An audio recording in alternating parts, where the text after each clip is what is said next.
మామ ఇది చూస్తుంటే మనం ఏదో ఘాటీ స్టేషన్‌కో, హిల్ స్టేషన్‌కో లేదా ఊటీ, కొడైకెనాల్ అనుకుంటున్నారు కదా! అస్సల కాదు. ఇది మహారాష్ట్ర. సో, ఇది మనకి షిరిడీ దగ్గర నుంచి అరౌండ్ 200 కిలోమీటర్స్ ఎంతో ఉంటది. టెంపుల్ పేరొచ్చి భీమశంకరం మామ. నిజంగా చాలా వర్త్ అంటే వర్త్. నేనెందుకు అంతలా చెప్తున్నానంటే ఈ టెంపుల్‌కి ఎళ్ళే దారంతా ఫాగే. మొత్తం 40 కిలోమీటర్ అంతా హిల్ స్టేషన్ కొండపైన ఉంటది. టెంపుల్ కూడా దానికి తగ్గట్టే ఉంటది మామ.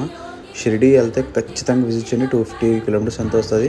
కానీ ఈ టెంపుల్‌కెళ్ళాలనుకుంటే మాత్రం ఎర్లీ మార్నింగ్ 6 కల్లా స్టార్ట్ అవ్వండి. లేకపోతే చాలా రష్‌గా ఉంటది.